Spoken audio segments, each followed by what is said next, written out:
Olá, seja muito bem-vindo ao Ministério Água Viva. Eu sou o pastor Darcy. Leonisa, Nós estamos aqui para mais um. conhecendo mais a palavra de Deus, para conhecer e viver muito mais as promessas que Deus tem para você e para nós aqui também. Em nome de Jesus, e seja muito bem-vinda e bem-vindo para que você possa conhecer mais dessa palavra e que você possa também ter mais intimidade com esse Deus através da palavra, que você possa abrir muito mais a Bíblia, ler mais e ter entendimento que vem do Espírito Santo em nome de Jesus. Convidamos vocês todos a participarem do Ministério Água Viva. Ministério todo pela internet. Nós estamos aqui no Ministério Digital e convidamos você a entrar na página do ministérioaguaviva.net, onde você tem a página em português e espanhol e você vai ver todo o nosso ministério. Você tem também acesso à Rádio Vineyard, todos os estudos, as pregações, filmes e principalmente, né, para você fazer a sua sessão pipoca aí com a tua família, com seus amigos. Então, também, sugestões de filmes, sempre muito bem-vindos, e vamos juntos compartilhar as mensagens. E convidamos você também na parte de doações. Para você que já está doando, damos glória a Deus pela sua vida, porque hoje nós temos todo o sustento do ministério, todos os equipamentos, né, todas as coisas que nós precisamos, mas que o ministério está vivo a partir da sua doação. Doação de trabalho, pessoas que estão gravando também na rádio. Olha só que gostoso participar e poder dar uma palavra de encorajamento a cada um de vocês, para que mais e mais pessoas possam conhecer e viver esse amor tremendo de Cristo Jesus. É isso aí, né? Então, vem você também aqui para o Ministério Água Viva, vem você também aqui, está com a gente, né? Nos ajudando, né? E principalmente fazendo a obra do Senhor, né? A obra do Senhor não é dentro da igreja, não é numa denominação, não é numa religião. A obra do Senhor é uma obra nas pessoas. Então, pregando o evangelho, ajudando as pessoas, enfim, aquilo que o Senhor tem de propósito na tua vida e na minha vida também. Amém?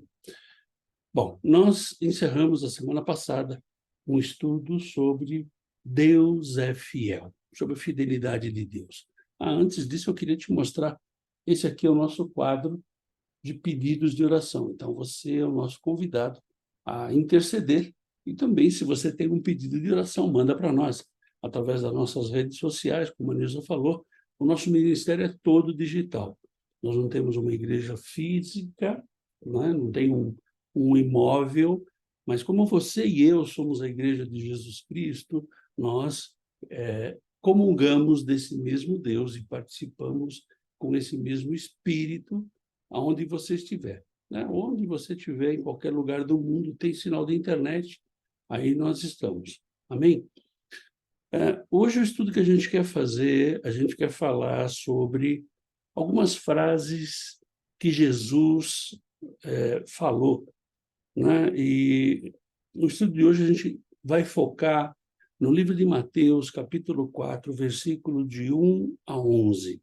Essa é uma das passagens mais bonitas e ricas em detalhes das Escrituras. É uma passagem que eu gosto muito. Possui ensinamentos valorosos para a nossa vida como cristão, nossa vida como servo de Deus, né? Nesse estudo, nós vamos estar contemplando alguns ensinamentos profundos que o Senhor dá para mim e para você. Então, abra aí a sua Bíblia em Mateus capítulo 4, versículo 1. A seguir, foi Jesus levado pelo Espírito ao deserto para ser tentado pelo diabo.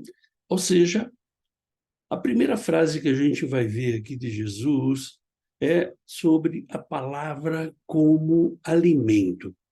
Como alimento. E a gente vai ver versículo a versículo. Jesus tinha acabado de ser batizado quando ele foi para o deserto para ser tentado. Ele tinha acabado de ser batizado, lá João Batista batizou ele nas águas do Rio Jordão, e ali desceu também o Espírito Santo sobre ele. Jesus foi batizado em água, celebrando a mudança e a mortificação do velho homem, e também em fogo pelo Espírito Santo. Este lindo momento se encontra descrito lá em Mateus capítulo 3. Você pode ler todo o capítulo 3, você vai ver o batismo de Jesus. Jesus foi levado pelo Espírito, uma indicação de submissão voluntária de Jesus. Ele foi voluntariamente levado pelo Espírito Santo durante o seu ministério terreno.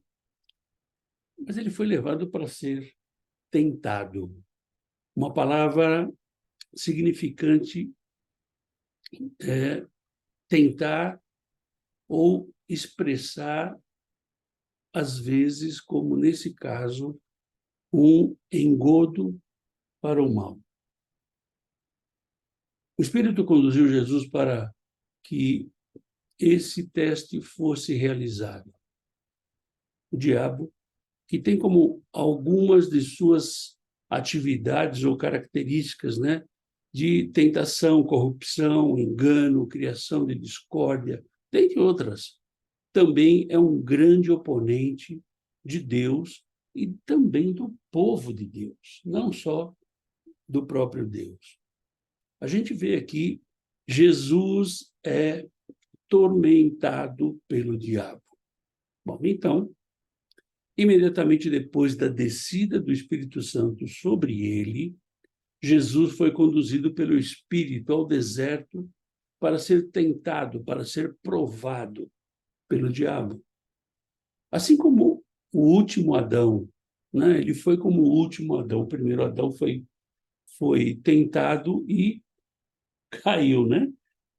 Ele seria tentado em tudo, como nós vemos, ou como nós somos tentados, né? Você pode ver lá em Hebreus capítulo 4, versículo 15, que seria interessante que você desse uma olhada aí, e 1 de Coríntios capítulo 15, versículo 21.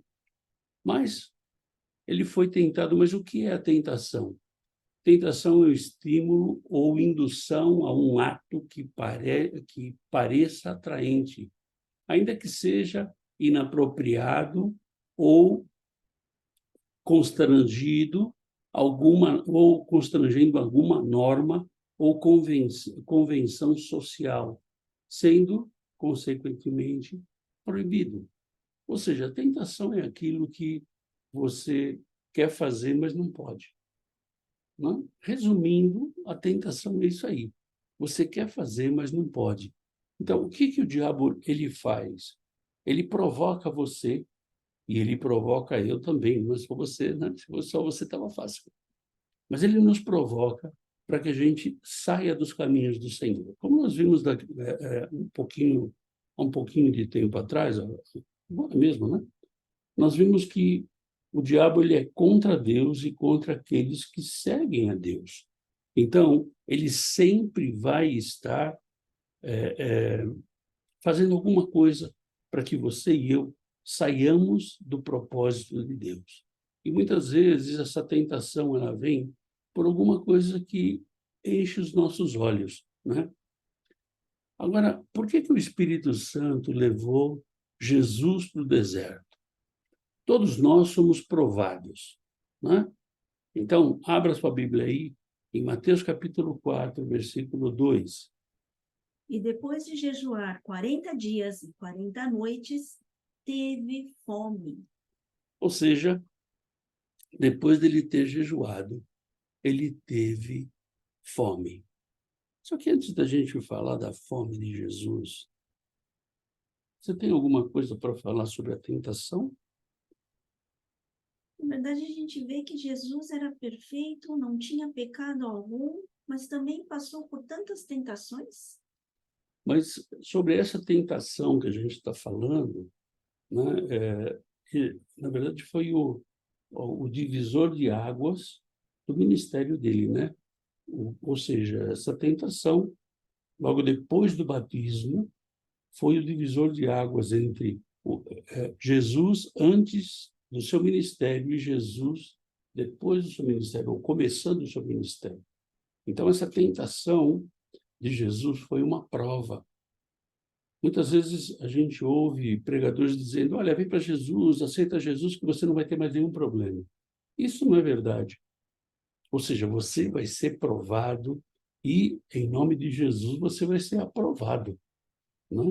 E a gente vê aqui... Isso quer dizer que essa prova também serve, ou seja, seria como um modelo para nós também das provações que nós passamos hoje no dia a dia? Seria um modelo, ou seja, Jesus ele disse, no mundo tereis aflições, mas eu venci o mundo.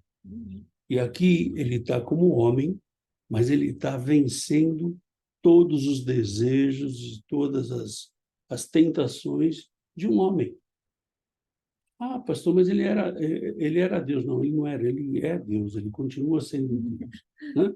Mas aqui ele estava como homem, ele estava encarnado. E ele estava em jejum, 40 dias e 40 noites. Quando vamos ou estamos passando por provas, temos que estar preparados com armas espirituais. E por isso, Jesus estava jejuando por 40 dias e 40 noites. Com exceção de Jesus, só 3 homens em toda a Bíblia jejuaram durante 40 dias e 40 noites. Você pode checar aí, conferir aí na sua Bíblia. Moisés, lá em Deuteronômio, capítulo 9, versículo 9. Josué, em Êxodo, capítulo 24, versículos de 13 a 18. E Elias, em 1 Reis, capítulo 19, versículos 7 e 8. Mas toda a preparação acaba nos trazendo uma debilidade. Né? Então, Jesus teve o quê? Ele teve fome. Ele tinha as necessidades de humano. Ah, chegamos lá, então, né? Então, ele era homem, ele tinha todas as necessidades de um ser humano. Então, ele teve fome. Né? Continuando aqui, Mateus capítulo 4, versículos 3 e 4. Então, o tentador, aproximando-se, lhe disse, se és filho de Deus, manda que estas pedras se transformem em pães. Jesus, porém, respondeu, está escrito, não só de pão viverá o homem, mas de toda a palavra que procede da boca de Deus. Ou seja, Jesus usa a palavra. Né? O diabo fala, se és filho de Deus, né? Isso não implica necessariamente uma dúvida da parte de Satanás, mas antes cria uma base para a sua sugestão. Ele está criando uma base para que ele possa sugestionar aquilo que ele quer fazer com Jesus. Né? Mas nós vemos aí também assim, porque se ele é filho de Deus, ele quer colocar à prova se ele é filho de Deus. E outra, e ele como homem normal, ele se humilhou como homem, se ele transformasse tudo isso assim da forma que ele queria como um Deus, ele já estaria fora do propósito dele. Pois é. Então, na verdade, a gente vê aí o diabo trazendo alguma dúvida.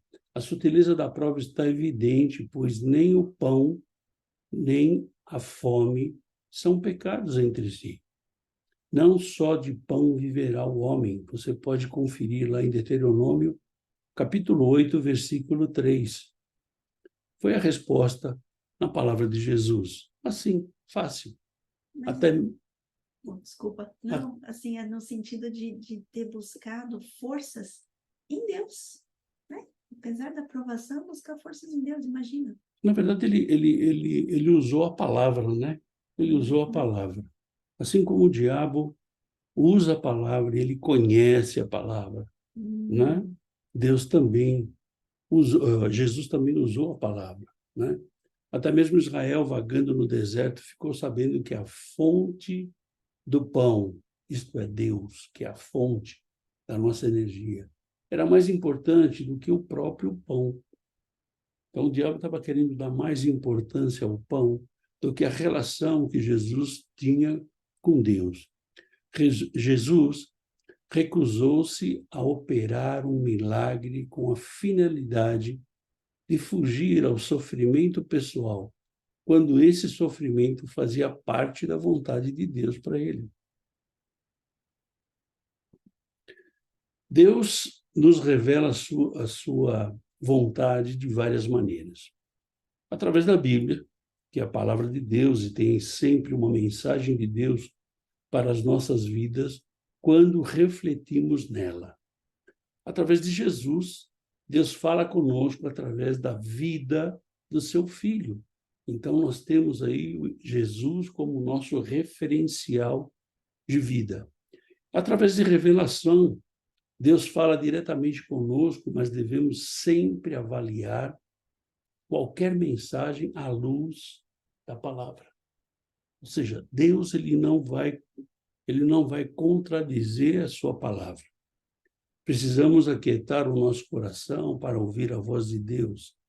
Ele fala, mas nós nem sempre estamos prestando atenção. Ele fala, mas muitas vezes você e eu não escutamos. Por isso precisamos meditar na palavra de Deus e pensar nela em todo o tempo. Quem se aproxima de Deus aprende a ouvir a sua voz. Nós precisamos ouvir a voz de Deus, né? E acrescentando também um discernimento, porque as nossas vontades, às vezes, se falam e nós também podemos achar que é de Deus e, na verdade, não é. Nosso coração é enganoso e Deus já nos adverte. Nosso coração é enganoso. Sim, é por aí, né? Mateus capítulo 4, versículos de 5 a 7. Então o diabo o levou à cidade santa, colocou-o sobre o pináculo do templo e lhe disse: Se és filho de Deus, atira-te abaixo, porque está escrito: aos seus anjos ordenará a teu respeito que te guardem, e eles te sustentarão nas suas mãos, para não tropeçares em alguma pedra. Respondeu-lhe Jesus: Também está escrito: não tentarás o Senhor teu Deus. Ou seja, Deus fortalece a cada um de nós. E Jesus estava fortalecido em Deus. Ou seja, Deus é a minha e a tua fortaleza. Foi quando o tentador, o próprio diabo, leva Jesus à cidade santa e o coloca sobre o pináculo do templo, cerca de 180 metros de altura acima do Vale de Cedron. Ele diz aí, no versículo 6, né? Se és filho de Deus, atira-te abaixo, porque está escrito. Olha o diabo falando da palavra. Aos teus anjos ordenará a teu respeito que te guardem, e eles te susterão nas suas mãos, para não tropeçares em alguma pedra. O diabo é astuto e conhece muito a palavra. Muitas vezes nós somos enredados por contextos ou por textos que são manipulados pelo inferno. Então nós temos que tomar muito cuidado. Por isso você e eu temos que conhecer a palavra. Satanás usou a escritura. Então quando ele falou assim, olha, vai dar ordem aos seus anjos, ele usou lá o Salmo 91, versículo 11 e 12. O diabo já teve um relacionamento com Deus e hoje ele é um caído. Hoje ele é um que foi destituído da graça de Deus. O diabo, por muitas vezes, tenta nos enganar, seja com atitudes, sentimentos, palavras e até mesmo sobre o que entendemos através da palavra do Senhor, fazendo com que tenhamos uma compreensão equivocada daquilo que Deus deseja para a nossa vida. E aí podemos reforçar que quando nós conhecemos a palavra, mas conhecemos o Deus que nós servimos, nós sabemos que ele não iria colocar ele à prova dessa forma. Então, e ali na própria Bíblia, Jesus também já colocava a sua resposta para essa tentação. Ou reconheceu que é tentação, né? Será que nós reconhecemos quando é uma tentação? Muitas vezes, quando enche os nossos olhos, a gente não acha que seja uma tentação, né? A gente acha, isso é uma grande bênção de Deus na minha vida. Mas, na verdade, não é bem assim, né? Mas veja só que a resposta de Jesus, a gente vê lá no versículo 7. Respondeu-lhe Jesus, também está escrito, não tentarás o Senhor teu Deus. A citação de Jesus, da resposta de Jesus, está lá em Deuteronômio, capítulo 6, versículo 16.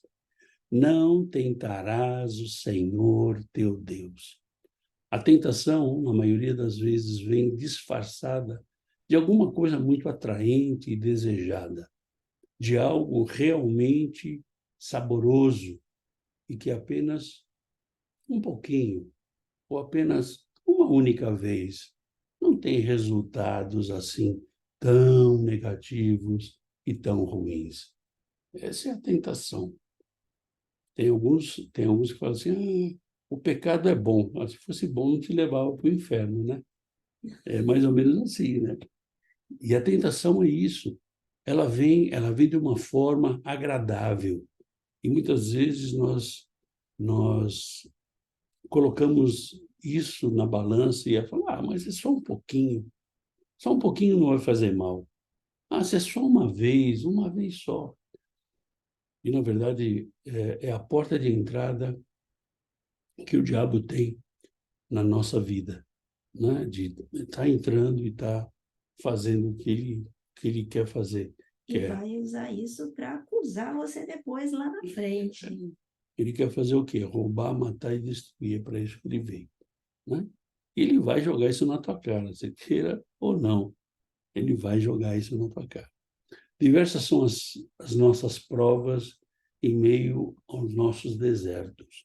Na maioria das vezes, elas se apresentam como algo que pode ser visto, num primeiro instante, como boas e agradáveis, ou até mesmo como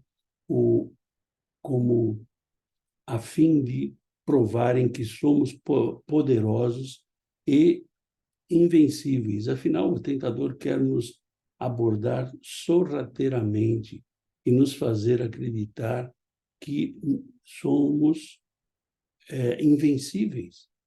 Agora, nós somos batizados, nós somos ungidos, estamos sob as asas do Altíssimo. Podemos fazer qualquer coisa que Deus nos protegerá e nos salvará da queda. Não é verdade?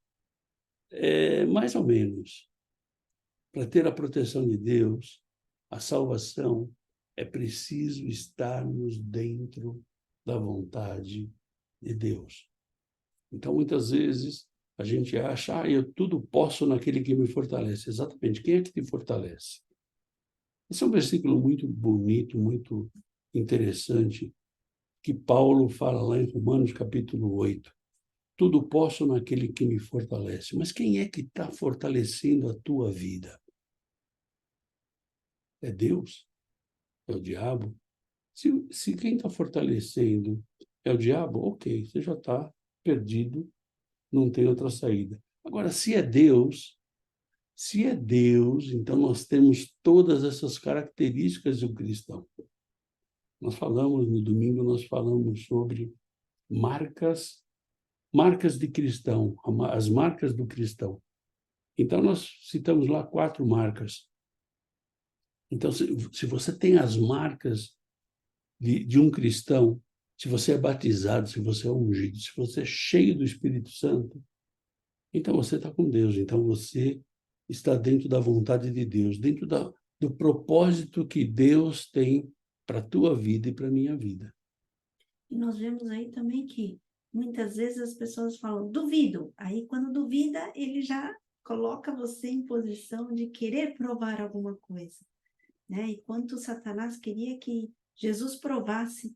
E na verdade, ninguém tem que provar nada, porque Deus é Deus e não tem que você falar assim, eu posso provar isso. Não, ninguém pode. mas ele existe e nós existimos porque ele existe e nós subsistimos nele porque ele nos dá a força. É uma coisa assim bem louca de se pensar, mas é por aí. Eu não preciso provar nada, mas a própria vida prova. Abra sua Bíblia lá em Mateus, capítulo 4, versículos 8 e 9. Levou-o ainda o diabo a um monte muito alto, mostrou-lhe todos os reinos do mundo e a glória deles, e lhe disse: Tudo isto te darei, se prostrados me adorares. Essa é a oferta que o diabo faz. Não só para Jesus, mas ele faz para você e para mim também. Ou seja, ele quer que nós deixamos de adorar ao Deus Todo-Poderoso, né? De ter a Deus como o único Pai, o único Senhor da nossa vida, para que ele nos dê alguma coisa que é passageira. Então, a troca é meia esquisita, né? Porque você vai trocar algo que é eterno por algo que é passageiro. Ou seja, algo que vai durar algum tempo aqui na Terra e quando você morre, você vai para o inferno. Então você perde a eternidade com Deus. Então é isso que a gente tem que tomar muito cuidado, né? Numa tentativa desesperada, talvez o tentador aqui puxando uma última carta da manga, faz sua última investida contra Jesus, levando-o novamente para o alto da montanha. Ele mostra a riqueza e todo o poder que o mundo tem para oferecer e possuir. E deseja toda a sua ironia na frase a partir do versículo 8. Tudo isto te darei. Indica que Satanás tem algo a conceder. Ele tem algo que é dele. Ou ele pensa que é dele. Né? Ele pensa que é dele. Né? Algo de valor. Como Deus deste mundo, que a gente vê lá em 2 de Coríntios, capítulo 4, versículo 4, a gente vê que ele é o Senhor deste mundo por hora, né? Por esse tempo ainda, né? E príncipe das potestades do ar, que Paulo fala lá em Efésios, capítulo 2, versículo 2. Satanás exerce controle sobre os reinos da terra, ainda que na qualidade de usurpador e dentro de certos limites. Ele ofereceu esse controle a Jesus em troca de adoração, e por isso ofereceu a Cristo aquilo que, consequentemente, será do próprio Jesus, de maneira muito mais gloriosa. Se você vai lá em Apocalipse capítulo 11, versículo 15, você vai ver a visão de João, é que Jesus ele vem para dominar este mundo. Então, aquilo que deveria ser do diabo também não é. Né? Ele oferece alguma coisa que não é dele. Mas por que ele faz isso? Para enganar você e a mim. Para enganar a humanidade, para que mais gente vá com ele para o inferno, mas que mais gente seja condenada. E esse Satanás, assim, Deus falou que depois do pecado o mundo jaz no maligno, mas tem de bom ânimo porque eu venci. Então Deus vai colocar essa sentença, já tem essa sentença sobre ele. Então isso daqui não vai durar muito tempo, não. E realmente, aos nossos olhos, uau, a gente ia ver tudo isso, mas sem a sabedoria de Deus, com certeza, se nós estivéssemos no lugar de Jesus, já tinha escolhido Já tinha pulando. escorregado, de verdade já tinha escorregado. É. Muitas vezes a gente sai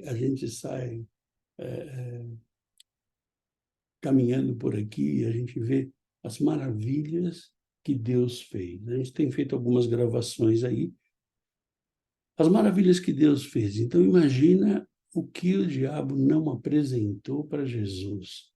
o que o diabo não mostrou para Jesus, para que Jesus pudesse adorá-lo. E muitas vezes isso acontece na nossa vida. Só que Jesus resistiu. Jesus, ele conhecia o Deus que ele tinha. E você e eu, será que nós conhecemos o Deus que nós temos? De novo, nós voltamos para conhecer mais esse Deus, para que nós não sejamos enganados. É por aí. Mais a palavra de Deus. Mateus capítulo 4, versículos 10 e 11.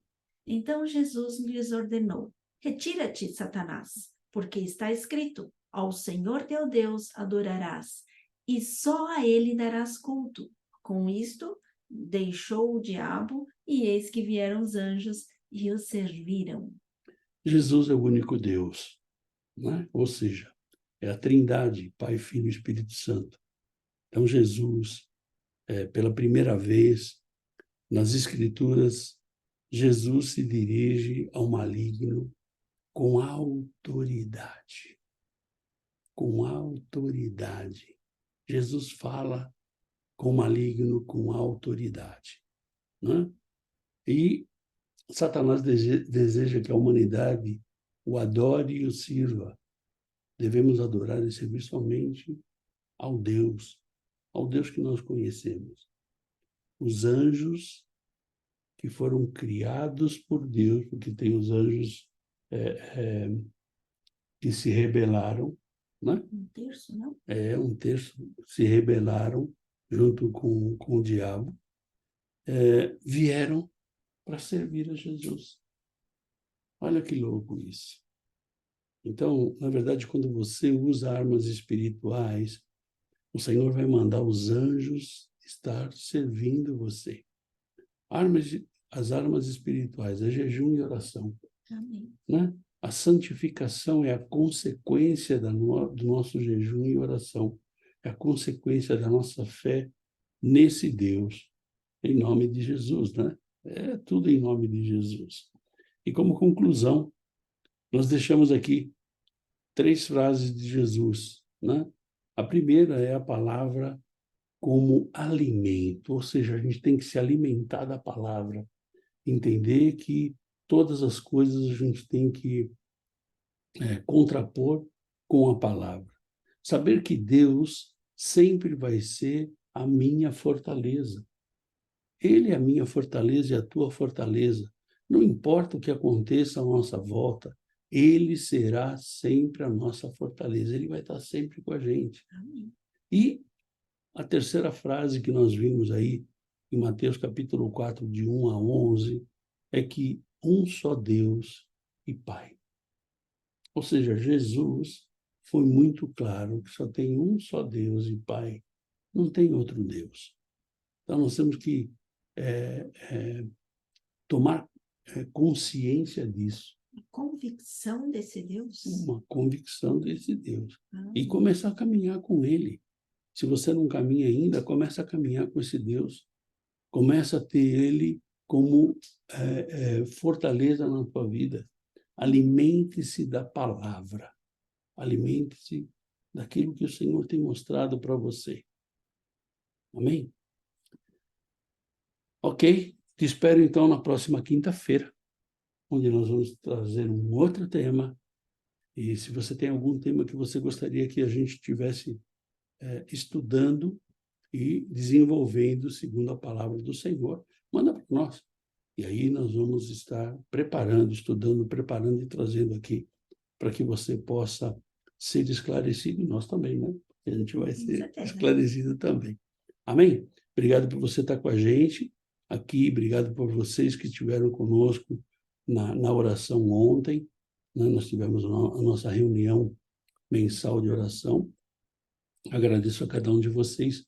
Você também que está contribuindo com a gente, louvado seja Deus pela tua vida, e que Deus vai multiplicar na tua vida em nome de Jesus. E lembrando que domingo, no nosso culto da família, nós vamos ter Santa Ceia do Senhor. Santa Ceia do Senhor.